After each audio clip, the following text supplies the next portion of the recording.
Bonjour à tous, nous sommes ravis de continuer avec vous cette série sur le retour des publications CSRD. Nous en sommes maintenant à la capsule gouvernance et contrôle interne. Je suis avec Charlotte et Caroline. Alors, c'est la 4e capsule. Aujourd'hui, on va dérouler, et comme à notre habitude, l'essentiel, quel est notre executive summary, et ensuite nous rentrerons dans un focus détaillé sur l'organisation de la gouvernance et également des points d'attention à date en termes de contrôle interne. On terminera sur les perspectives. Alors, comme dans toutes nos capsules vidéo, nous avons une vision Europe, une vision France, je ne le redis pas, et des illustrations détaillées de pratiques de reporting. L'essentiel, je me tourne du coup vers Caroline. Caroline, qu'est-ce que tu retiens sur le sujet gouvernance ? Merci Anne. Alors, qu'avons-nous cherché à savoir sur le sujet gouvernance avec ces premières publications ? Tout d'abord, on le sait, la CSRD a introduit de nouvelles responsabilités au niveau de la gouvernance et on a donc regardé à qui elles avaient été attribuées. Et là, nous le verrons plus en détail, mais je vous dévoile dès à présent qu'il s'agit du comité d'audit. Ensuite, on s'y attendait avec les exigences de publication. Nous en savons plus sur les compétences ESG au niveau de la gouvernance. Et oui, une très grosse majorité des entreprises affirment disposer de compétences ESG au niveau de leurs administrateurs. Et oui, elles sont aussi très nombreuses à avoir dispensé des formations sur cette période de reporting sur ces domaines-là. Mais nous verrons que tous les sujets ne sont pas logés à la même enseigne et on est encore beaucoup sur les sujets les plus incontournables. Et ensuite, nous nous sommes intéressés à l'agenda à l'agenda ESG de ces comités dédiés ou au niveau du conseil d'administration. Et nous verrons que, évidemment, la CSRD a été largement discutée au niveau de la gouvernance, mais aussi les enjeux de durabilité matérielle, ce qui permet de démontrer qu'il y a bien un lien entre le reporting et les enjeux en question de développement durable que les entreprises souhaitent piloter. Et nous verrons tout cela plus en détail juste après la synthèse, justement, les points saillants en termes de contrôle interne présentés par Charlotte. Alors Charlotte, tu retiens quoi sur le contrôle interne ? Alors, c'est une première année en termes de transparence sur le dispositif de contrôle interne de durabilité. Donc, évidemment, on a beaucoup de choses à retenir. Le premier point, on a constaté qu'aujourd'hui, cette publication du GOV5 nous a permis d'identifier des pratiques assez hétérogènes et honnêtement une maturité relative. Ce premier exercice a traduit surtout de la présentation d'un processus de reporting, son établissement, sa documentation, plutôt que d'activités de contrôle interne vraiment comme les puristes pourraient les retenir. Mais quoi qu'il en soit, cette présentation a déjà établi des démonstrations de cette structuration, d'engagement en termes de formation ou en termes de documentation du processus. Deuxième point, élément essentiel de ce premier exercice, c'est qu'on constate que l'ensemble, la grande majorité des entreprises ont favorisé une approche par les risques. 42% d'entre elles ont évoqué avoir initié dès cette année une analyse des risques relative aux informations de durabilité, leur permettant d'avoir une approche priorisée et se concentrer sur les risques les plus sensibles. On y reviendra car c'est une étape structurante d'une évolution progressive. Et troisième point, sans trop de surprise, cette année a démontré que beaucoup d'entreprises ont capitalisé sur l'existant. Elles ont engagé des travaux à partir de ce qu'il existait en termes de contrôle interne ou ce qu'il existait en termes d'historique de reporting de durabilité. Et petit point important, près d'un groupe sur deux dans notre panel ont annoncé vouloir renforcer ou poursuivre ces actions sur les années à venir. Donc beaucoup de points à suivre sur les prochains exercices. Alors merci Charlotte. On va rentrer dans le détail, on va rentrer dans le vif du sujet. Donc la gouvernance n'a pas en effet attendu la CSRD pour s'intéresser au sujet de durabilité. En revanche, avec les obligations de la CSRD et cette nouvelle responsabilité de la gouvernance, on a quand même des constats à faire. Caroline, donc qu'est-ce que tu peux nous dire ? Qu'est-ce que tu retiens de ce sujet ? La gouvernance n'a pas attendu la CSRD pour avancer sur ces sujets-là et on observait ces dernières années une organisation justement au niveau des conseils et de leurs comités des sujets de développement durable. Et il y avait une tendance exponentielle à créer des comités dédiés, développement durable, RSE, ESG, peu importe leur nom, pour traiter ces sujets-là ou attribuer ce nouveau sujet à un comité existant. Mais c'était plus souvent au niveau du comité stratégie, investissement, innovation et non pas au niveau niveau du comité d'audit. Alors que, comme je le disais, finalement, les responsabilités liées à l'information de durabilité ont été très largement attribuées au niveau du comité d'audit. On le voit sur les chiffres, 64% des entreprises de notre panel l'ont attribué au comité d'audit seul, et pour 22%, c'était conjointement entre le comité d'audit et le comité RSE. Et on observe en termes de responsabilité de la stratégie de durabilité, on a 47% des entreprises qui déclarent l'avoir attribué au comité donc RSE, on va dire, sachant que pour les autres entreprises, il s'agit très largement du cas de figure où elles déclarent que finalement la stratégie RSE est de la responsabilité directe du conseil d'administration.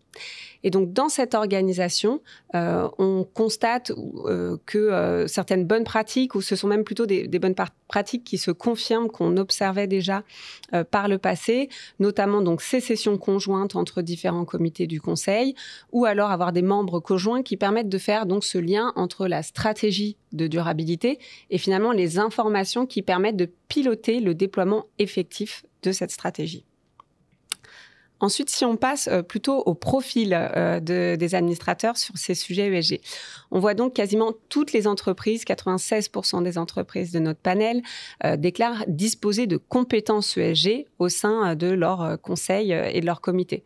Par contre, en termes de niveau de détail et de présentation de ces compétences, qu'est-ce que l'on voit ? Eh bien, on voit qu'une très grosse majorité, 55% des entreprises, n'évoquent ces compétences que de manière générale, c'est-à-dire de compétences RSE ou ESG de manière globale. On a un petit tiers, 31% des entreprises, qui distinguent quand même les compétences qui relèvent du domaine environnemental, du domaine social et du domaine gouvernance, donc qui qualifient davantage ces compétences. Et seulement 9% des entreprises qui vont les distinguer à un niveau de granularité plus fin, c'est-à-dire au niveau enjeu. Donc, ils vont distinguer, par exemple, les compétences relatives au climat, des droits humains, de l'éthique des affaires, etc. Et justement, on souhaitait vous présenter quelques bonnes pratiques que l'on a identifiées sur la façon de présenter ces compétences. Et Charlotte, pour ça, je te laisse la parole. Merci Caroline. Effectivement, ce qu'on constate en termes de présentation de l'information relative aux compétences ESG au sein des conseils, on a deux écoles, ou en tout cas deux approches complémentaires. Beaucoup d'entreprises ont publié de l'information synthétique, avec des visuels d'ailleurs plutôt innovants. Là, sous vos yeux, ce sont deux illustrations, celles de Téléperformance et de L'Oréal sur votre droite. Téléperformance a opté pour une vision en diagramme plutôt type radar. L'avantage de ces illustrations, c'est de pouvoir permettre au lecteur de comparer en fait la disponibilité des compétences en matière ESG versus l'ensemble des autres compétences qui sont nécessaires pour piloter correctement la stratégie et les ambitions des groupes. Quant à L'Oréal, on voit qu'ils ont donc opté pour une option diagramme qui permet aussi cette comparabilité, mais ont ajouté en plus un focus ESG qui permet de voir notamment par exemple au sein de leurs 16 administrateurs que 13 ont une compétence globale, dont 13 sur la gouvernance et une proportion un petit peu plus réduite sur l'environnement. Donc ces informations ne sont pas exclusives puisqu'elles viennent compléter des informations plus granulaires, mais c'est une vision synthétique qui permet à chaque lecteur de rapidement comprendre l'investissement qui a été fait au sein des conseils d'administration en termes de compétences. Ensuite, certains d'entre eux, on l'a évoqué, une minorité, certaines entreprises sont allées dans un niveau de granularité beaucoup plus fin. Dans la présentation des compétences des administrateurs, d'une part, ils ont fait le détail par administrateurs, le rapprochement avec les enjeux de durabilité qui ressortent comme matériel dans leur exercice de double matérialité. Donc on peut voir par exemple que Michelin sur la gauche a une dizaine d'enjeux qu'ils ont rapprochés à leurs différents profils d'administrateurs et qu'on peut voir que tel ou tel a plus de compétences soit en transversal, soit sur du G, soit sur un détail de sujets qui leur sont spécifiques. Pour Excel, c'est la même vision, un peu plus granulaire parce qu'on a 17 enjeux ici, qui permet aussi de voir qu'au niveau des différents standards, on a des focus qui peuvent être faits plus en termes, plus historiques ou plus proches à une activité telle que la santé et la sécurité par exemple. Sur le développement des compétences, effectivement, au-delà de présenter les compétences existantes, beaucoup d'entreprises ont présenté la stratégie de développement. Donc, 84% des rapports de notre panel traduisent de la réalisation d'au moins une formation dite de durabilité, de développement durable ou ESG. Avec 67% des entreprises qui ont évoqué leur chantier de formation sur cette année, 67 ont évoqué une formation globale sur le développement durable, sur la RSE, avec une approche liant conformité et stratégie. 24% d'entre elles ont déclaré avoir fait une formation spécifique en matière de réglementation, spécifique sur la CSRD, notamment pour accompagner leurs administrateurs dans la prise de leurs responsabilités complètes sur leurs nouvelles responsabilités.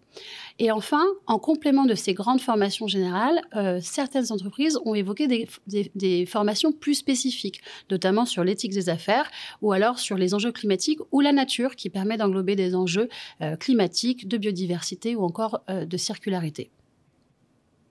Donc, on y vient sur les mécanismes d'incitation. Là, cette fois-ci, le constat est sans appel. 100% des entreprises de notre panel déclarent intégrer des critères RSE dans les mécanismes de rémunération. Et alors, sur quel sujet ? On retrouve là les sujets les plus incontournables, si je puis dire. Pour 91% d'entre elles, ils sont relatifs au changement climatique. On voit aussi que dans 75% des cas, on a le sujet de l'égalité de traitement. Et clairement, sur ce thème-là, le plus courant, c'est sur l'égalité des genres. Et on a aussi 40% des entreprises qui ont des sujets autour de la santé et sécurité de leurs collaborateurs. Et il s'agit là, évidemment, plutôt d'entreprises industrielles. Pour finir sur cette section gouvernance, on voulait donc regarder aussi les sujets qui avaient été mis donc à l'ordre du jour des conseils ou de leur comité. Et donc là, je le disais en synthèse, la CSRD a été clairement abordée de manière majoritaire au regard évidemment des changements qui sont induits par cette réglementation. On s'y attendait. Ensuite, ce qui est intéressant, c'est que l'on observe que les enjeux de durabilité matérielle ont également été abordés à ce niveau de la gouvernance. Et cette répartition que vous voyez là des différents pourcentages est corrélée finalement aux sujets qui ont été ressortis comme étant les plus matériels dans cette première année de publication. Ce qui nous montre donc bien tout l'intérêt de cette législation d'aborder au bon niveau ces enjeux de durabilité qui sont aujourd'hui stratégiques. Alors, merci Caroline, Charlotte. Je retiens du coup que la maturité de la gouvernance sur ces sujets existait déjà, que l'accentuation du coup de la CSRD, c'est une responsabilité du coup là établie, qu'on a eu des formations assez poussées des boards, y compris avec des formations, des cycles de formation avec plusieurs formations, des cycles thématiques, etc. Et puis pour refaire le lien aussi avec la capsule double matérialité qui précédait, on a du coup une implication de la gouvernance extrêmement forte, y compris du coup sur ces sujets de double matérialité qu'elle a validé à 100%, je le rappelle. Et pour faire le lien aussi avec les mécanismes d'incitation que tu as mentionnés, Caroline, un petit point d'attention, c'est également de se dire, j'ai des sous-jacents sur mes mécanismes d'incitation sur certains sujets. Est-ce que je suis cohérent avec mon analyse de double matérialité sur les sujets que j'ai retenus comme étant matériels? On va passer au contrôle interne. C'est parti. Donc, qu'est-ce qu'on en retient, Caroline ? Alors, comme évoqué par Charlotte en synthèse, on voit que sur cette première année, on est beaucoup sur le processus de reporting, c'est-à-dire la description finalement de l'organisation et les différentes étapes depuis l'enregistrement de la donnée, sa remontée, sa consolidation, sa publication. Ainsi, on a 85% des entreprises qui ont mis en avant la façon dont elles ont documenté ce processus au travers de protocoles, de manuels ou de procédures, mais on observe qu'on a un niveau de détail parfois assez intéressant, c'est-à-dire que les entreprises vont spécifier les process selon la nature des données, puisqu'on observe très généralement des processus différents entre la remontée des données environnementales, sociales, sociétales ou de gouvernance. Ensuite, quant à l'implication du contrôle interne, on a vu que 45% des sociétés évoquaient le rôle du contrôle interne, l'implication du contrôle interne et la façon dont cette fonction a contribué sur ce premier reporting. Et c'était généralement, premièrement, soit pour renforcer cette documentation que j'évoquais à l'instant du processus, soit plutôt sur la partie approche par les risques, identification des risques, ou surtout pour la formation, c'est-à-dire pour pouvoir former, sensibiliser quant aux enjeux de qualité et de fiabilité de l'information, puisqu'évidemment, on a un niveau d'exigence aujourd'hui qui est plus fort que ce qui pouvait être généralement attendu par le passé. Et donc, merci Caroline. Mais effectivement, donc, dans cette présentation de l'organisation, beaucoup de sociétés ont choisi de la rendre un peu visuelle. Un tiers des sociétés qui ont décrit leur environnement de contrôle ont passé un petit peu de temps à définir quels sont les différents niveaux de contrôle, les différents contrôles par différentes catégories de population. Donc, pour les contrôleurs internes et auditeurs internes, ce modèle, le modèle des 3 lignes de maîtrise est assez connu, mais c'est assez intéressant de voir que cette année, dans cette section, les entreprises ont choisi de décrire les contributions des métiers, des filiales, des BU, donc ce qu'on entendrait comme contrôle de niveau 1. Ensuite, quels sont les contributeurs de ces contrôles au niveau 2 ? Et là, on évoque le contrôle interne, les fonctions support, ou encore le rôle aussi des directions reporting et RSE sur certains contrôles de cohérence qui sont rajoutés par rapport à la couche du niveau 1.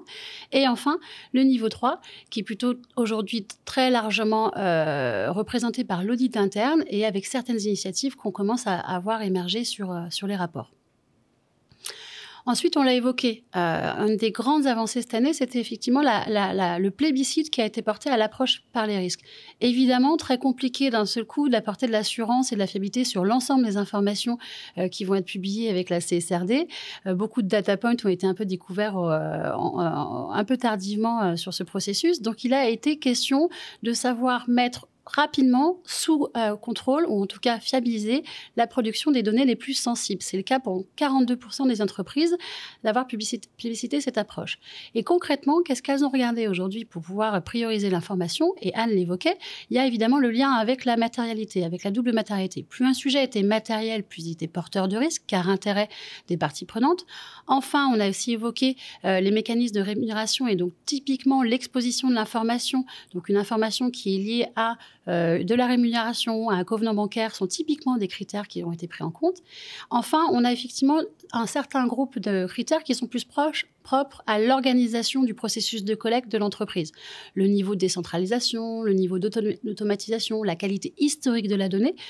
Et puis, bien évidemment, la CSRD a impliqué de nouveaux calculs, de nouvelles méthodologies à prendre en compte. Donc là, ont été priorisés les sujets les plus complexes, les plus incertains, soumis à beaucoup d'estimations ou autres. Voilà. Donc, là, on vous adressait quelques illustrations de ces critères. Ce que l'on retient, c'est que très largement, les entreprises qui ont évoqué cette approche ont aussi fait un effort de transparence pour expliquer les critères pris en compte et la pédagogie nécessaire pour prioriser l'information à sécuriser en priorité. Et pour finir, en termes de contrôle, puisque les textes exigent de publier et d'être transparents sur les contrôles mis en œuvre, comme on l'évoquait, on est davantage sur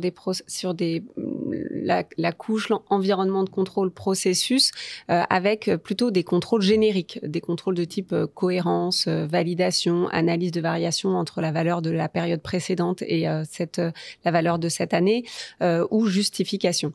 Mais pour les entreprises qui ont réellement documenté leurs activités de contrôle que Charlotte évoquait, donc plutôt au niveau 2, ce que l'on a pu observer, c'est qu'elles le font beaucoup en s'intégrant finalement à l'existant. C'est-à-dire qu'elles vont créer une matrice ou un manuel de contrôle interne dédié sur le process, mais dans le cadre qui existait préalablement, ou ajouter des points de contrôle au référentiel de contrôle interne qui existait ou au questionnaire d'auto-évaluation.